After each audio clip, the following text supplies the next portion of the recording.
How many cultures are there in the world? We've talked a lot about the things that make a culture, things like norms and symbols and languages. But we haven't really discussed how you lump all those little things together and say, yes, these are the things that belong together. These things are culture A, and these other things are culture B. So what are the rules of culture? Well, culture isn't just about nationality or the language you speak. You and another person can live in the same country and speak the same language and still have totally different cultural backgrounds. Within a single country, even within a single city, you see lots of different cultures, and each person's cultural background will be a mishmash of many different influences. So there really isn't and never will be a single agreed upon number of cultures that exist in the world. But that doesn't mean we can't recognize a culture and understand cultural patterns and cultural change and think about how different cultures contribute to the functioning of society.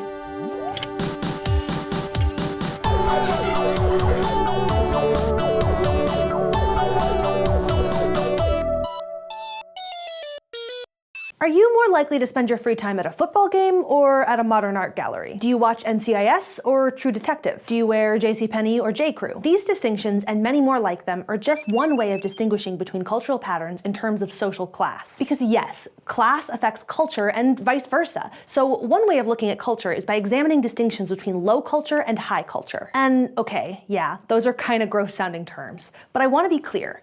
High culture does not mean better culture. In fact, so-called low culture is also known as popular culture, which is exactly what it sounds like. Low or popular culture includes the cultural behaviors and ideas that are popular with most people in a society. High culture, meanwhile, refers to cultural patterns that distinguish a society's elite. You can sort of think of low culture versus high culture as the People's Choice Awards versus the Oscars. The Hunger Games probably weren't going to be winning Best Picture at the Oscars, but they were massive blockbusters, and the original movie was voted the best movie of 2012 by the People's Choice Awards. By contrast, the winner of Best Picture at the Oscars that same year was The Artist, a black and white silent film produced by a French production company. Very different movies, very different types of culture. Now, you can also look at how different types of cultural patterns work together. The Hunger Games and The Artist may appeal to different segments of society, but ultimately, they both fit into mainstream American media culture. Mainstream culture includes the cultural patterns that are broadly in line with the society's cultural ideals and values. And within any society, there are also subcultures, cultural patterns that set apart a segment of a society's population. Take, for example, hipsters. They make up a cultural group that was formed around the idea of rejecting what was once considered cool in favor of a different type of cultural expression. Yeah, your beard and your fixed gear bike, or your bleach blonde hair and your thick frame glasses, they're all part of the material culture that signifies membership in your own specific subculture. But who decides what's mainstream and what's a subculture? I mean, the whole hipster thing has gone pretty mainstream at this point. Typically, cultural groups with the most power and societal influence get labeled the norm, and people with less power get relegated to subgroups. The US is a great example of this. In large part because of our history as a country of immigrants, the US is often thought of as a melting pot, a place where many cultures come together to form a single combined culture. But how accurate is that? After all, each subculture is unique, and they don't necessarily blend together into one big cohesive culture just because we share a country. And more importantly, some cultures are valued more than others in the US. For example, everyone gets Christmas off from school because Christian culture holds a privileged role in American society. That might not seem fair if you're a member of a subculture that isn't folded into mainstream culture. So it's not really a melting pot if one flavor is overpowering all the other flavors. And this brings me to another subject: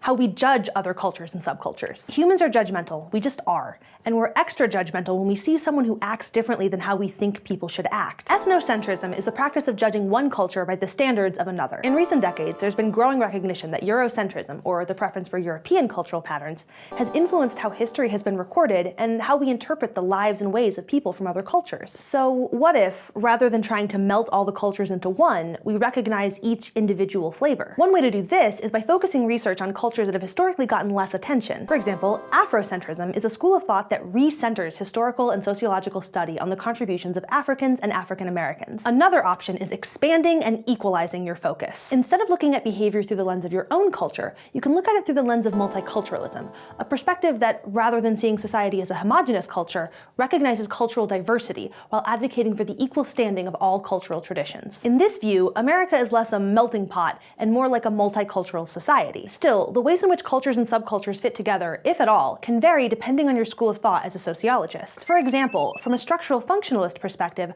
cultures form to provide order and cohesiveness in a society. So in that view, a melting pot of cultures is a good thing. But a conflict theorist might see the interactions of subcultures differently. Prioritizing one subculture over another can create social inequalities and disenfranchise those who belong to cultures that are at odds with the mainstream. It's hard to encourage individual cultural identities without promoting divisiveness.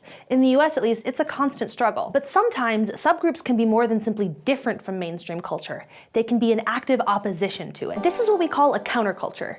Countercultures push back on mainstream culture in an attempt to change how a society functions. Let's go to the thought bubble to take a trip back to one of the biggest countercultural periods of the 20th century. The 1960s. In the United States, the 1960s were rife with countercultures. It was a time of beatniks and hippies, of protests against the Vietnam War, and of protests for civil rights and women's liberation. These movements were often led by young people and were seen as a rebellion against the culture and values of older generations. This was the era of free love, where people embraced relationships outside of the traditionally heterosexual and monogamous cultural norms. Drug use, especially the use of psychedelic drugs, was heavily associated with this subculture and was celebrated in its popular culture. Think Lucy in the Sky with Diamonds or the Beat authors' books about acid trips. But this counterculture was also a pushback politically against mainstream culture. Many cornerstones of the politics of the American left have their origins in the counterculture of the 1960s.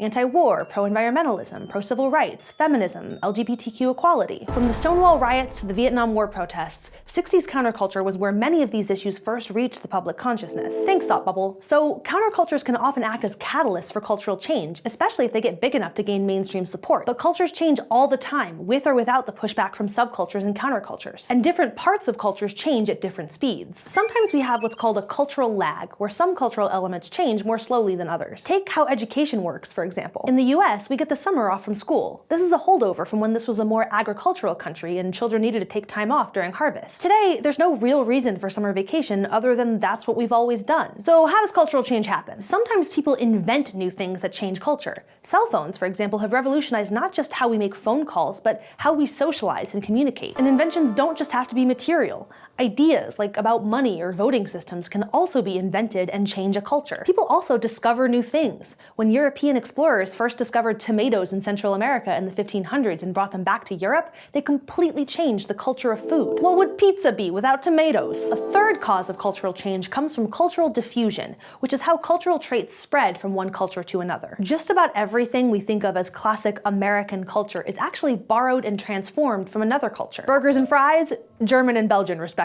The American cowboy, an update on the Mexican vaquero. The ideals of liberty and justice for all enshrined in our founding documents, heavily influenced by French philosophers like Rousseau and Voltaire, and British philosophers like Hobbes and Locke, as well as by the Iroquois Confederacy and its ideas of representative democracy. Whether we're talking about material culture or symbolic culture, we're seeing more and more aspects of culture shared across nations and across oceans. As symbolic interactionists see it, all of society is about the shared reality, the shared culture that we create. As borders get thinner, the group of people who share a culture gets larger. Whether it's the hot dogs we get from Germany or the jazz and hip hop coming from African traditions, more and more cultures overlap as technology and globalization make our world just a little bit smaller. As our society becomes more global, the questions raised by two of our camps of sociology, structural functionalism and conflict theory, become even more pressing. Are the structural functionalists right? Does having a shared culture provide points of similarity that encourage cooperation and help societies function? Or does conflict theory have it right? Does culture divide us and benefit some members of society more than others? In the end, they're both kind of right.